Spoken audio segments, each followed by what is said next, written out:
Hi, hello, good evening. Firstly, welcome. Thank you for joining us this evening for our Agrarius webinar presented by 27/4. So we've been inundated recently. We have numerous requests from clients to talk about Agrarius upcoming issuance, sort of the plans ahead, what's coming next year, and so on. So what we decided to do as a team was to do a webinar. And here we are. So I'm joined by Team Agrarius. I'm joined by Werner Opperman, who is the CEO of Agrarius, Ridwan Kaji, the Senior Credit Analyst, as well as Deline Fourie, Head of Finance and Operations from Agrarius. Guys, thank you very much for joining me this evening.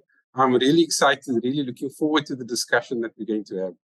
So what we plan to achieve out of the next, 45 minutes or so, is to really unpack how Agrarius is effectively transforming the global agriculture sector and providing sustainable investment solutions for our investors.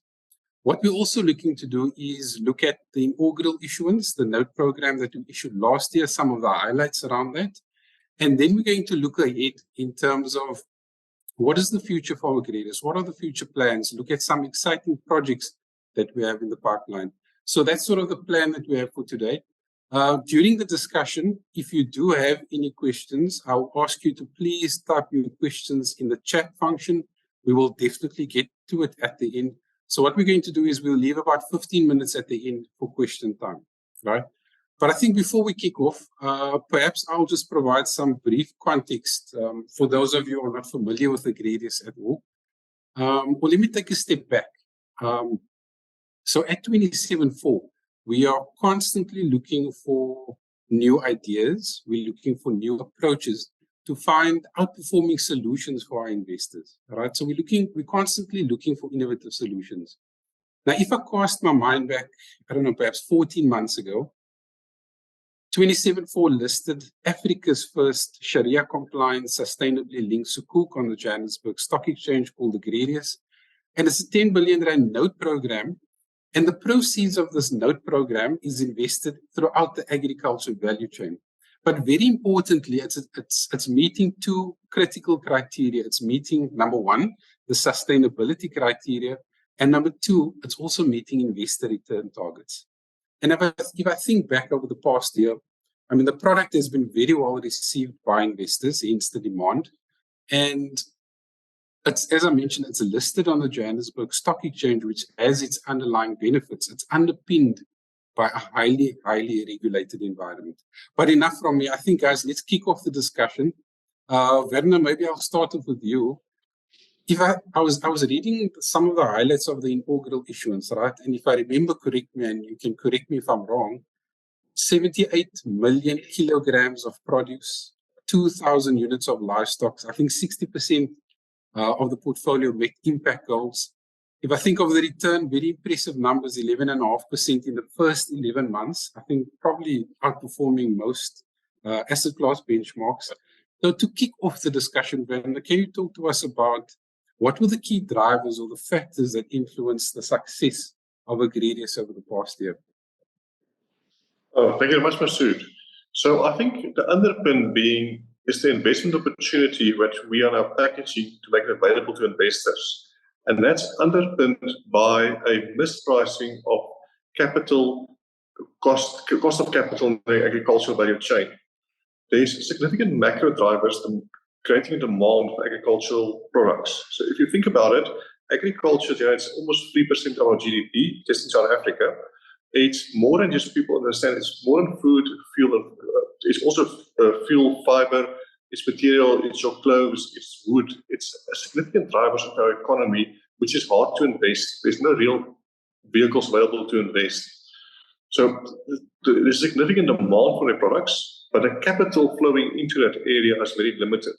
So the underpin of our return drivers is we just created a vehicle to raise capital on the JSE, channel it through our risk-adjusted processes to the right investment opportunities, to harvest that risk premium and pass it on to our investors.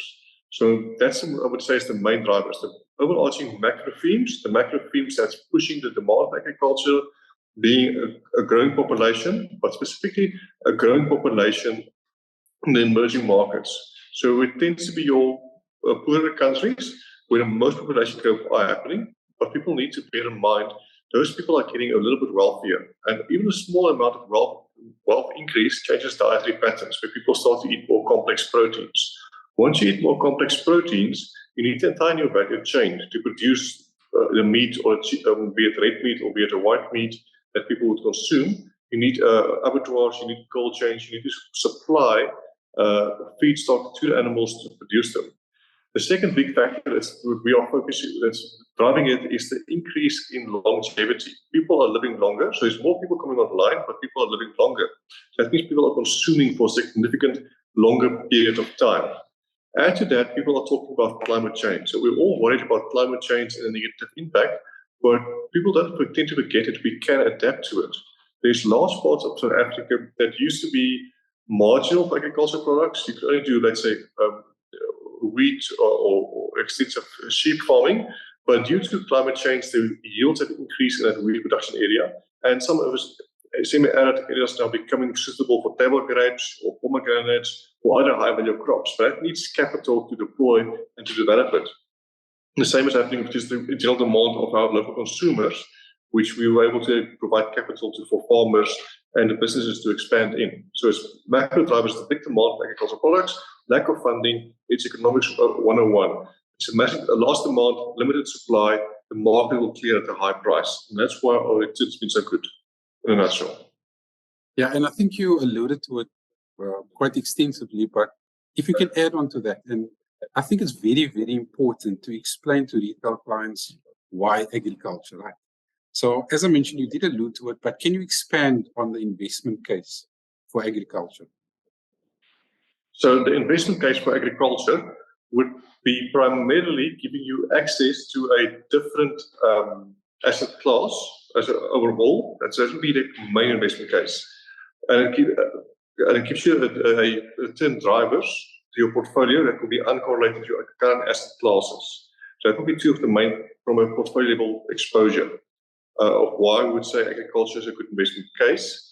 And the key thing is, if I was to quickly return on your macro drivers shaping it, is you can also achieve a little bit of impact. One of our biggest problems we have in South Africa is significant inequality.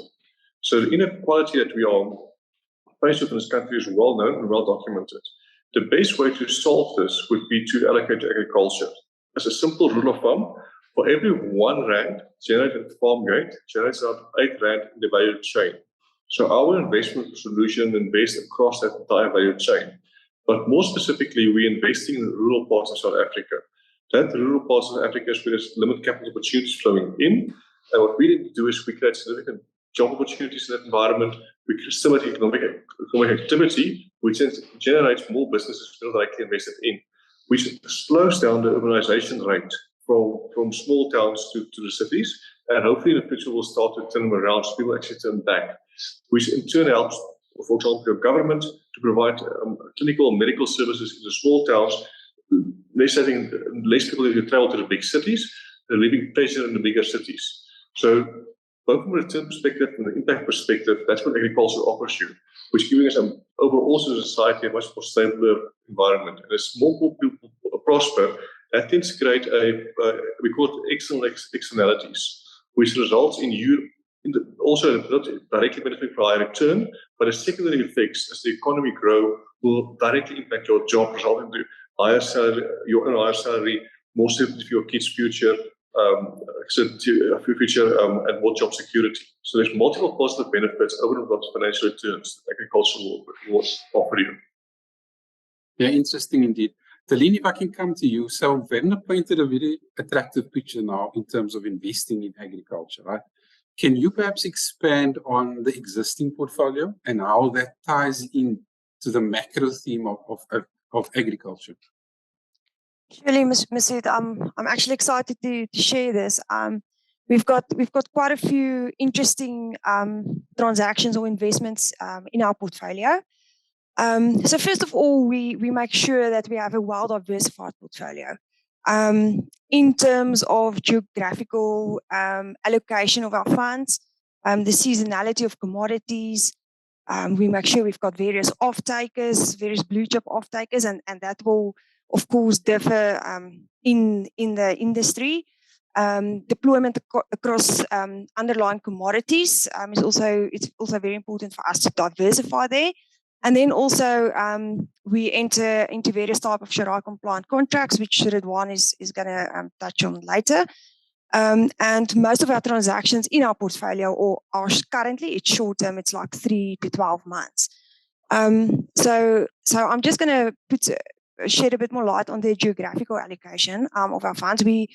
We have deployed to a few provinces around the country: Western Cape, Limpopo, Natal, Free State, and this will be expanded in future as the further investment opportunities arise.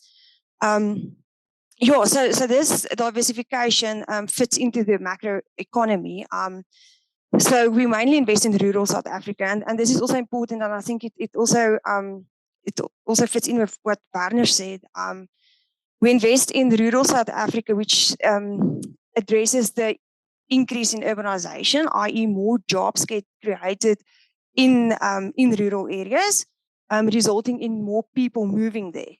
And I mean, in return, if more people move there, it motivates the government to invest in the social infrastructure, schools, clinics, etc. So we feel that our portfolio, by investing in rural SA, it actually, contributes, quite nicely. And then by looking at the underlying commodities that we specifically invest in, we invest in citrus, and citrus is also split in lemons, oranges, grapefruits, etc. So there we also diversify. So the citrus mainly gets exported. And so essentially the export market is also we also contribute to the export market. And then when the citrus season is over, we entering the grape season again, and so we jump around. We also invest in mangoes, soya beans, and I'm gonna focus on two of our interesting investments. It's in potatoes and in the ostrich industry. So, we have a few potato investments around the country, in the Free State, Western Cape, and Natal. So it's various farmers. So we're spreading the risk there, even though it's on one commodity. We focus on irrigated farming mainly. I mean, that's also just to mitigate risks. So recently we funded one of our farmers. I know we all know what's going on with the electricity. So we funded one of our farmers with to install generators on his irrigated land. And just by doing that, he can actually ensure he keeps his crop watered at the correct daily intervals as he needs to. And that will actually increase his tons per hectare by like 6 tons. So, I mean, you can quantify the investment of the generators actually in no time. And that also contributes to food security in South Africa, but also globally. So this specific farmer, just by receiving our investment, he actually created 50 more jobs in that area. So, I mean, 50 more jobs, it affects his whole family, it affects the town, the economy of the town, and all of that. So, yeah, it's really nice to see a positive impact from that perspective. And then just another interesting counterparty in our portfolio is the ostrich industry. And you obviously that's one of the industries that's often overlooked in South Africa.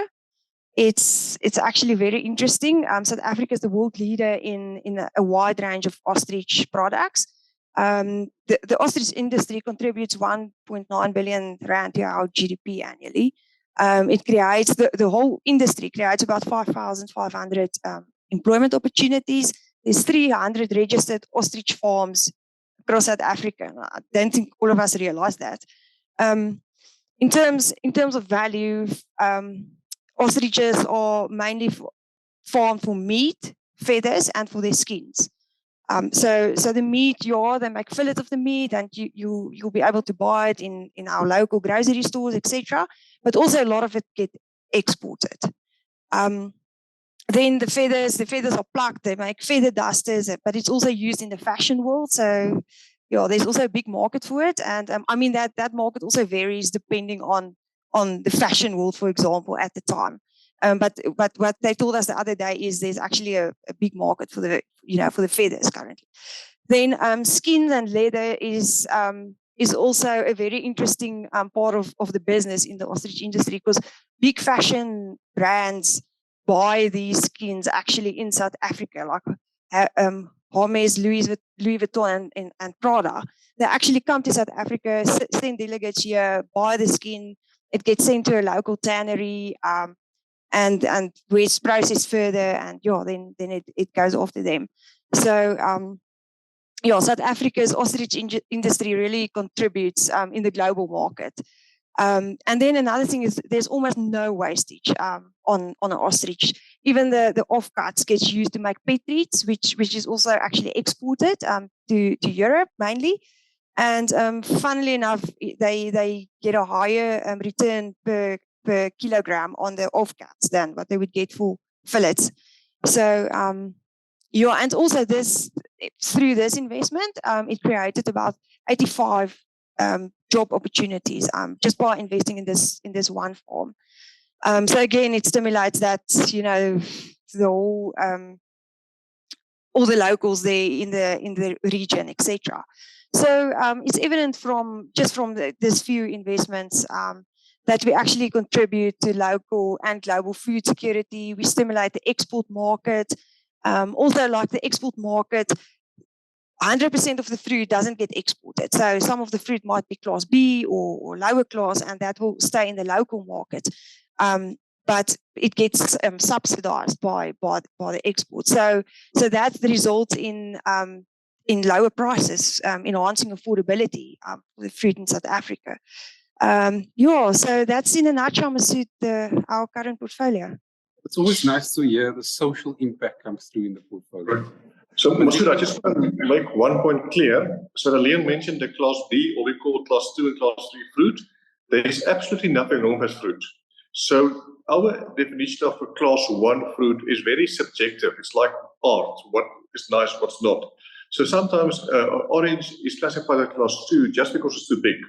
The reason being is, Europe, they want to get like 4 or 5 or like 4 oranges in a package. If it's too big, it only fits 3. So for some unforeseen reason, some will be classified as a class 2 or 3. From a nutritional perspective, from a taste perspective, there's absolutely nothing wrong from it.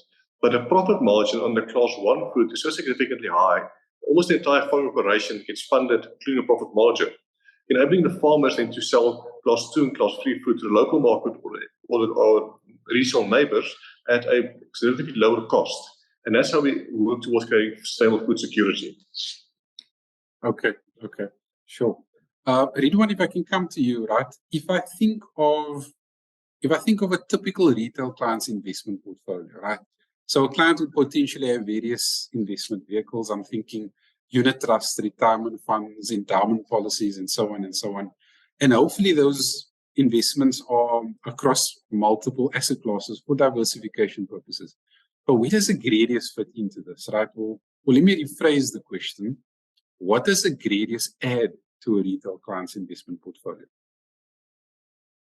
Sure. Thanks, Masood. I think, as you say, part of asset management or investment management 101 is really, it teaches you diversification, right? And not putting all of your eggs in one basket. And when you think about the different sectors that, one can get access to as a retail investment or investor, you think about, from an equity perspective, what's available on the JSE. Obviously, the bulk of the JSEs, we know Naspers in terms of their market cap makes up a large chunk. We know resources also as a sector, it contributes heavily towards our JSE. And I think Bernard touched on it earlier on when he mentioned that agriculture makes up 3% of our GDP. But if you think about the access that people can get directly to agriculture, there's very few opportunities. So I think the first point I'd probably mention is access to the agriculture value chain. As Agrarius, I think we're not just investing on farm, we're investing across the value chain. So that's, includes off-farm activities, whether it's related to inputs, those after the farm gate. So, whether it includes storage, logistics, cold chain solutions, pack houses, Dalian would have touched on, export activity as well. And that's what we really see as the full value chain that we're investing in. So it gives you broader access, not just to obviously on-farming activities, but also across the value chain. And I mean, as I said, there aren't many asset classes or investment options available in the market with that access. So I think that adds to investor diversification in terms of their existing portfolios. I think in contrast also to something like luxury consumer goods, right? Because, you know, as Werner mentioned, agriculture is more than just food. It's obviously, it's food, it's fuel, it's fiber, it's timber, it's wood. There's so many different aspects that actually we experience in our daily lives that actually originate from the agri value chain, right? But in contrast to luxury consumer goods, as an example, which typically sees, you know, potentially a downturn in performance as a sector when economies go through recessions, you know, those sectors will typically experience some pressure. But agriculture, I think, because it addresses basic human needs in terms of food primarily, right, and other core inputs to basic human needs, we consider those generally have reasonably lower level of risk across economic cycles. And I think, you know, that adds to a further layer of diversification across, you know, an investor's portfolio. The nature of agriculture, or Agrarius specifically, is that the nature of the investment is, of course, a sukuk. And the features of that is that, you know, it's an asset-backed sukuk with periodic cash flows. So part of our investment or the product or the sukuk that we've listed is that, you know, we will pay, and we do pay, periodic coupons. I think you had touched on it, you know, at the onset in terms of what that rate was, 11.5% for the first 11 months. Going forward, that will be a 6 monthly coupon or dividend-like payment, but there's periodic cash flows as well, which adds a further layer of diversification in terms of its cash flow profile. And again, linked to that again is the nature of how we deploy capital, right, to underlying counterparties. We're not taking equity risk here. We're not going to a farmer and saying we want to buy a part of your business and take an equity exposure, which comes with its own specific risk. We rather providing asset-backed funding and trade finance really to these counterparties, which adds a further layer of downside protection by virtue of the, you know, the farming stock or the property that we actually own in the value chain, compared to an equity exposure where the underlying is really shares. You know, and you have to go a sort of a layer deeper to actually get access to the physical stock or the physical commodity or produce or property. We're actually playing, you know, directly in the space of ownership of these commodities. I think, you know, going even further, what we'd say is that, you know, Agrarius is a very different type of exposure to a portfolio compared to buying shares of a listed company in the JSE, right? So Agrarius is a listed company, yes, but your exposure, as I said, is through a sukuk. So the nature of a sukuk and how it's priced effectively removes volatility that typically comes with listed equity markets, which we saw during COVID, right? And we typically see when global events or global negative events can actually influence investor sentiment and then directly negatively influence share prices without any direct link to the performance or the intrinsic value of the listed company itself. So the nature of that product and its, you know, its pricing dynamics or mechanisms really protects investors from, you know, sort of sentiment and volatility as is other sort of listed equity products. And I think finally, what I would probably add is the impact component as well. You know, as you mentioned at the onset, it's a sustainability linked instrument. So there's the overlay of investing in an instrument that looks to promote sustainable agricultural practices. And that spans across, you know, things like environment, labor, social aspects, as well as governance. Yeah. So what I'm hearing is it adds a layer of diversification, very predictable income streams in the form of these coupon payments, but very importantly done in a sustainable manner, right? I'm going to stay with you, Ridwan. Can you also, you mentioned the underlying counterparties, right? Can you mention how Agrarius selects the underlying counterparties? Sort of what's the investment process around that? Sure, Masood. So I think, I mean, it differs case by case, but there's obviously certain criteria that we look at that need to be in place for us to, you know, seriously look at a counterparty and an investment opportunity. I think we'd probably start with track record. We back, you know, counterparties or farmers, quote unquote, that have a track record of having, you know, experience in the commodity that they're looking to farm. We don't back greenfield projects. So someone that may have or someone that's looking to really just, you know, start his farming journey is not something we look at. We have a very strong preference for irrigated farming as well. So the nature of his farming style is important. We currently don't have dry land exposure, given the high risks from a climate perspective that are associated with dry land. It's not as though we won't do dry land. It's just something that we haven't found a viable solution on. But with those, I guess, initial sort of criteria, what we then do from a process perspective is we take what we call a project-based approach. So we're not providing general on-balance sheet funding to these farmers, right? But we're rather partnering with these farmers and players in the agri-value chain on specific projects, which very importantly must have a distinctive cash flow event. Now, I'll touch on a few examples in a second. But the key risk that we're effectively looking to solve in terms of our process and when we select these projects to back is really that of price risk. You know, when a lot of people think that weather is the primary risk when it comes to agriculture, and while we agree that it's a significant risk, we see it as less significant compared to price risk. And the example we always use that is that if a region has good weather but sells its produce in the open market, all of the farmers in that region, the neighboring farms, etc., will have a good harvest season, but there'll be an excess of supply in the market, and that has a direct impact on price. So with that, price risk becomes the key thing that we need to be able to solve for before we can seriously look at backing a project or backing a farmer. And what we really look for are a couple of things. It's making sure that the underlying commodity that this farmer is effectively farming has a fixed price offtake or a minimum guaranteed price. Now, these are things that actually do happen in the agriculture industry. Minimum guaranteed price obviously vary within a certain range, but you are guaranteed a minimum. It's not as though, you know, that pricing is going to drop fundamentally if there's excess supply. And as I said, you know, we look at the offtake or the nature of the offtake, specifically focusing on blue chip offtakers. Dalian gave two examples when she just spoke a couple of minutes ago on, you know, potatoes as an example of one of the projects that we're backing, and ostriches, right? And the off-takers she touched on Louis Vuitton, but another off-taker is a large, well-known chip producer, right, that makes potato chips. So the farmer that we're backing in terms of his potato harvest, he's got a fixed price agreement with that off-taker to supply their potatoes or the specific variety or cultivar of potatoes so that they can make their potato chips. There's a fixed price that's in place, and we're backing his project specifically on potatoes. So the farmer, when I mentioned project-based approach, you know, the farmer on the potato example that I'd used, this farmer has a bit of maize in his farm. He does a bit of soya. But the specific project that we backed him on was his potato harvest, because that was where we could specifically mitigate for the price risk by being able to assess, you know, whether there is that fixed price offtake with a blue chip offtaker. Once we've been able to solve that, our investment process then also looks at a couple of key aspects that we need to solve for and get right. I think one of the other key things is limiting our LTV or funding to value effectively.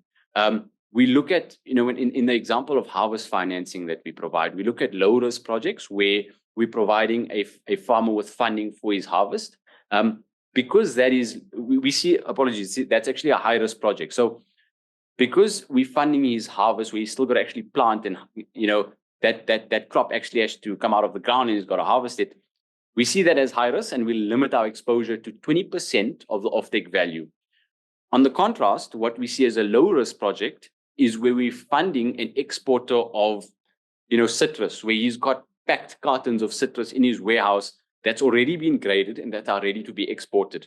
Now, typically with these sort of counterparties, there's a long working capital sort of lag in terms of when they eventually get paid from the export off-takers, and that's where we're willing to provide funding. And because that's sort of, you know, there's no risk from a harvest perspective, as I said, that's already packed, we're willing to increase our exposure to around 60%. And then a couple of other things very quickly that we look at is skin in the game of the farmer. We look at that for every R1 that he's being asked for from us in terms of, you know, financing that we provide.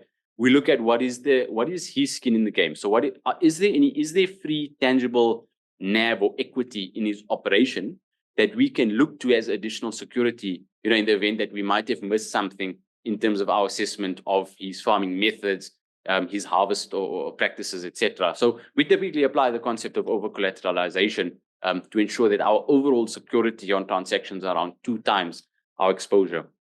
And then I think, I mean, finally, very, very quickly, you know, our DD also actually entails us spending time on the farms, So we really look at things like his understanding his farming practices, assessing his yield, his historical yield, so his track record, his water rights, are those legal water rights that he has, his electricity usage, his backup plans in the event of sustained electricity outages.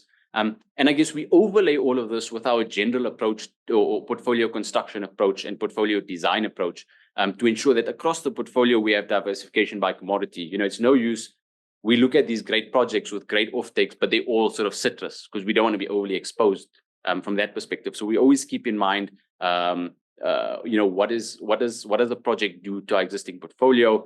What does this mean for our portfolio construction and diversification? And I guess the final step in our process is really, you know, after we've done our work, is we've got to take every single transaction to our credit committee, which is made up of, you know, execs within our team, as well as 2 independent executives who are, you know, have tremendous experience in credit across some very reputable names. They've got to actually vet and approve every single transaction that we look at. Okay, Werner, if I can come to you, right? So if I think of a farmer and I think of the agriculture sector as a whole, right? I think in the current climate, they face multiple challenges. You would agree, right? I think we probably need another webinar just to unpack what some of those issues are. But very briefly, can you perhaps just expand on what problem does Agrarius specifically solve for these farmers and the underlying counterparties? So I would say farming always faces problems, but farming has always been able to solve the problems by working together, collaborating, and pulling a community together to solve immediate crises or to develop long-term solutions. So what we see ourselves is as a collaborator. So we build solutions, and we tend to be the first mover to find a solution, but then we collaborate with other entities broadly around us, what people would sometimes consider as our competitors. So we actually work with banks, we work with corporations, we work with the whole spectrum as a collaborative spirit and principle. So we're open to work with everyone. I say what we solve immediately is our funding solution is more adaptable to the actual return profile of a farming operation. And once again, we're using a farm because it's easy for people to understand. The same principle applies to manufacturers, to aggregators, to exporters. Our starting point is when we engage with a farmer is we treat them as a customer, which is seldom the case in other financial service firms. They only treat the investor as a customer, not an end user of the capital. So we try to give the same service level we give to our trustees and our investors. That implies that in most cases, when we get a phone call, and literally how it often happens is a blue chip off-taker would give a contract to a farmer, and he would say, we know you're going to need capital, call Agrarius, they are funding some of our other farmers. So that's how we get phone calls frequently.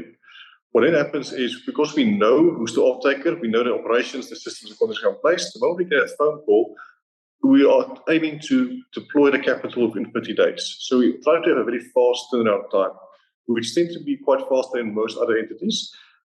And that's normally possible if the farmer's data is clean, if the information needs is fairly accessible, and it's fair a vanilla transaction. Then it's fairly easy for us to do. The next time point is we adapt our investment horizon to the cash flow event. So unlike other funding operations, where people would provide capital for 30 days or 60 days, we are not in that sense a capital or funding partner. We actually buy the harvest from the farmer. We literally purchase the commodity and we become more of a commodity trading in nature. What I think implies then is we tell the farmer, we pay you now for your harvest. We want you to deliver the harvest when it's ready.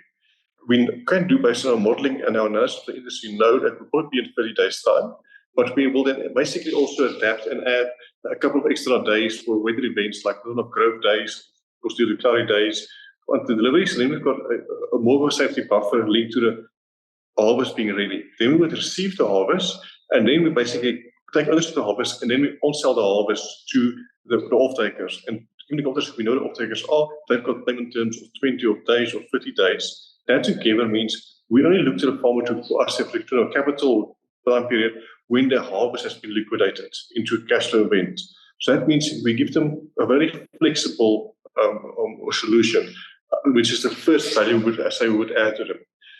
Secondly, what we do is we provide a capital to enable them to purchase the best inputs at the best possible prices. So we don't say back our support from who we're funding, find the best product for you, number one, that's suitable for your environment, and go and find the best possible price. In many cases, because we were able to give the guys cash, he was able to go and negotiate a discount larger than our funding cost, which is a tremendous value add to them.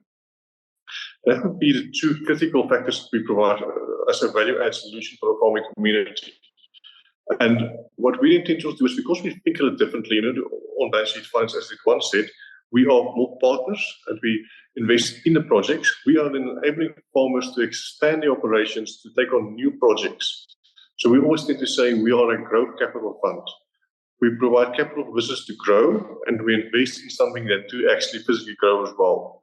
So that would be the significant value added we offer to the agricultural community, in short.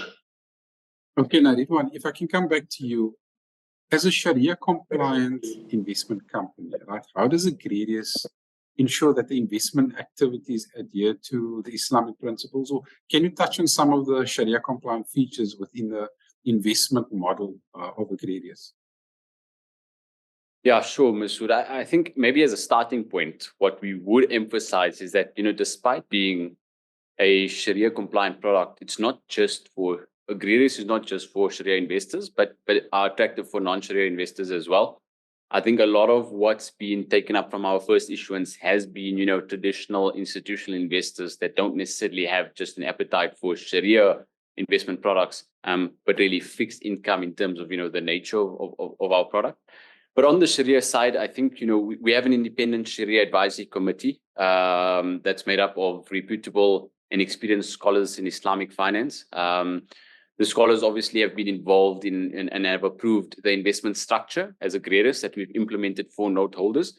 But similarly, they actually assess, our underlying investments and the related Sharia contracts to ensure that those, adhere to Sharia principles. So we've got that layer of governance from an independent committee perspective that we hope gives comfort, to our process and to investors. I think for Sharia compliant features, I'd probably point out a few. So the nature of the investment is a sukuk.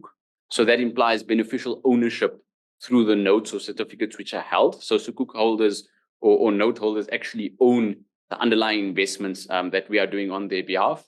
They share then in the profits that are made, with Agrarius really appointed as the agent to generate these agreed profits.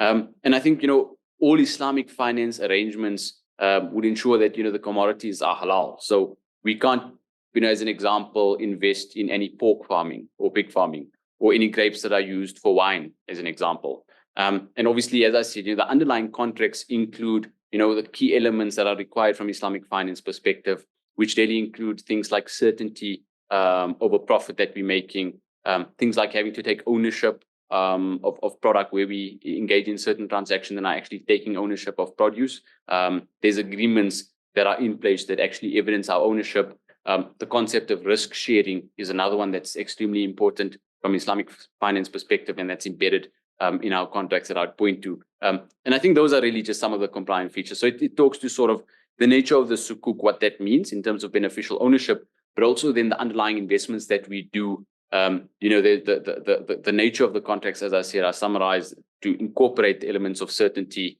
ownership, risk, and risk sharing.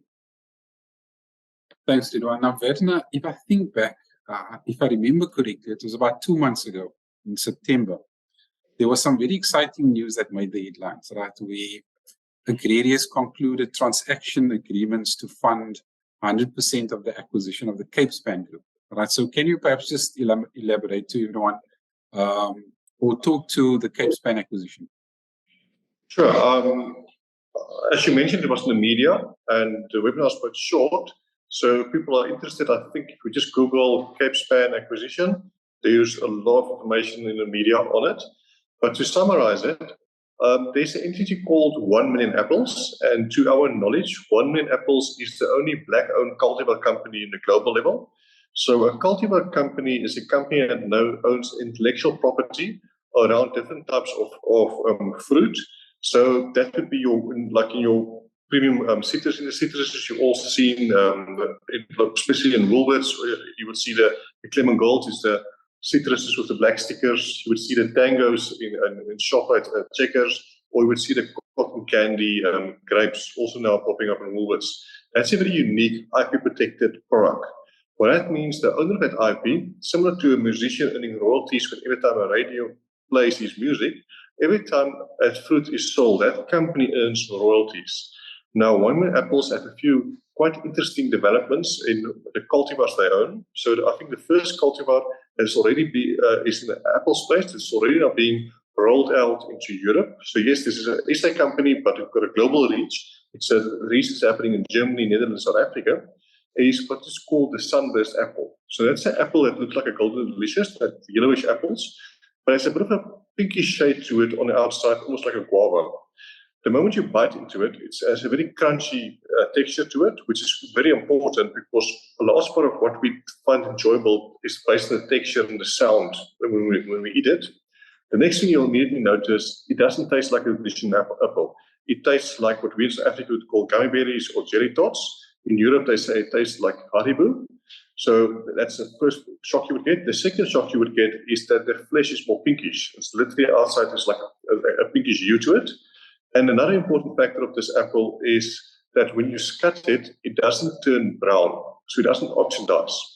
And it's very important, these are genetically modified fruits. These are just crossbred over a couple of decades, a lot of patience, a lot of experimenting. This specific apple now has been designed for young children. So it's designed for mothers to buy in the shops to put in the lunchboxes of children. And that's a specific target market they have. And this specific cultivar that just been partnered with called Geo, that's a UK-based operation. They took Pink Lady to one of the leading apple brands in the world. They see the same potential. Just last month, I met with a large apple farmer in Germany. He wants now to negotiate to get exclusive rights to produce this apple for a specific region in Germany. That's the potential they see in this cultivar. They've got other cultivars where the apples are fully red on the inside. They've got pears that transport very well, use low energy needs for it. They've got even pitless pomegranates, all coming to market in the next couple of years. So that's a significant value of the guys buying it. So they're the guys now buying Cape Span. So Cape Span is one of the biggest exporters in South Africa. It's got a tremendous long history. It's part of the Zeder Group, also a listed company on a JSE, part of PSG. And you can just also, once again, go to the website, see all the information on them. So we are funding the acquisition of Cape Span by 1 Million Apples. The expected, well, the funding is in the public domain. The price being paid for it is about 550 million. Based on our analysis, the total assets in the book on a conservative value is over 800 million. The shareholders of 1 Million Apples are putting additional 50 million rand over and above for us in a bank account to be drawn at our discretion to ensure there's enough liquidity in the business when it comes up. The valuation of 1 Million Apples done independently is between 40 and 200 million. It all gets added to the capital. So the capital we're injecting is highly secured. The cash generation of the Cape Span Group is more than enough to cover the funding costs for this transaction. And there's a clear strategy how to exit the transaction. There's clear growth plans for the Cape Span Group. And very important, the existing management team, people of Cape Span who are world-class are staying behind. They're going to continue to grow the business. They're becoming shareholders in the business, and it will lead to the success of Cape Span. So we're just a funding partner, and we will continue to help to grow this business to a world-class operator. They've got offices in North America, in Europe. They're sourcing from all over the world. So it's really taking a SA exporter, SA cultivars through global playing field. Okay, now we're staying with you, and I'm very cognizant of time. But can you expand on or touch on what's your plans around the future expansion of the Agrarius existing portfolio, right? And then also the overall impact on the agriculture sector. I think often now we hear this term ROI, return on investment and impact. So can you perhaps just touch on that very briefly? So I think the key to get people know is we've been going now for just over 3 years, 2 years now listed space, 1 year listed. So a key point is for us, it's business as usual. We're going to keep doing what we're doing. It's rinse and repeat, doing the same things over efficiently, making sure your process of follow, everything stays the same. while you're maintaining that, you can systematically grow and pick on new interesting projects. So our first few projects was mostly focused on working capital. We've got it better down. We've got our systems in place. We know how it operates. The request from a lot of our current funding partners, guys, approaching us is to help them to grow more rapidly and more faster. That means they need capital that's invested for a bit longer than 3 months or 12 months. They're looking for capital that's been invested from 2 years to 3 years to turn around. It might be to build pack houses, equip pack houses, build new orchards. It's literally now focusing on renewable energy. We literally, yes, we funded the farmer with a diesel generator, as Delia mentioned. It was an emergency purchase just to make sure the harvest is protected, the food security established. We're now working on solutions to provide renewable energy, not just to the farm operations, but to collaborate with farmers to put large entities in place that will start to provide energy to entire towns. So we're going to help farmers to make energy production a part of their farming business. So our plans then is to literally just go to a little bit more longer term investments, more real assets, more tangible assets as a starting point. We are also expanding by the CapSpan transaction. Our investment field is also expanding. So we go with CapSpan, we will help them fund where they procure apples from Egypt, from Morocco, from South America. We're expanding with them. We'll give capital to buy from local farmers. We are expanding operations into Namibia and Mozambique and some other African countries due to opportunities we've seen by partnering with local SA businesses in those markets. So we're systematically expanding and diversifying our portfolio. And while at the same time, we focus on impact. So as I mentioned, the focus will be renewable energy. It's focusing on providing growth. It's to optimize underutilized resources just by a lack of liquid capital. That's all we bring to the party to really unlock significant impact opportunities from job creation, food security, more efficient farming practices as a starting point. And it's probably well known is we are actively now exploring Europe, not just from an investment perspective, but our operations are expanding into Europe. We're actively working with potential government in Europe to list on, for example, the London Stock Exchange to enhance our reach of capital, which will all continue to channel to the agricultural sector. So it's, first of all, business as usual, doing the same things correctly and overly the boring stuff, which is the very important stuff, and then at the same time packing on new projects to achieve the impact and address the needs where we've got a information edge that's still conservative. Okay. I think thank you guys for your input. Very, very interesting indeed. I think before we get to the questions, right, and there's quite a few questions that's come through during the chat function, I quickly want to touch on accessibility of the Agrarius investment by retail investors, right? So firstly, as I mentioned at the top of the program, that the Agrarius instrument is listed on the Johannesburg Stock Exchange. So it has the ticker Agria1. So what that basically means is that anyone with a stockbroking account with the assistance of an approved JSE stockbroker can access the Agrarius investment, right? So that's very, very important. If you don't have access to a stockbroker or a stockbroking account, you can contact us directly and we will facilitate that process. Then secondly, Werner mentioned a bit earlier and you alluded to the CapSpan acquisition. So we are doing a second issuance sometime during next month, hopefully. And of that second issuance, we are going to do a small unlisted component that retail investors can access via the financial advisor. So essentially, you can contact your financial advisor. The financial advisor would then make contact with us, expressing your interest in the amount that you're looking to invest, and we will issue the investment to you in the unlisted note. Then thirdly, and more recently, at the start of December of this year, which I think is next week, we are also making the Agrarius investment available through an endowment policy, which is very important because I think if you think about it, an endowment policy, it's a very tax-efficient way of structuring your investment. So both from an income tax perspective, as well as an estate planning perspective, having a structure of endowment can be very appealing to retail clients, right? So what I'm telling you is that as a retail client, you now have 3 options available to you to invest in the Agrarius instrument, and all of those options can be explained to you in a lot more detail should you require by our very capable client services team at 274. So if you do have any questions regarding accessibility of this Agrarius investment, please do reach out to us and we are happy to assist. Hey guys, thank you very much, Werner, Delia, Ridwan, thank you for your time. I think we unpacked quite a bit in this past hour, so I think there's a lot to digest for retail investors. But we wish you all the success for the year ahead. I have no doubt in my mind that you guys will achieve every goal that you put towards yourself. To everyone listening, watching, thank you very much for joining. And once again, if you'd like Agrarius to be part of your investment portfolio, please do reach out to our client services team at 274, and we will definitely assist. That's it from our side, from the guys at 274. Take care. Goodbye, everyone.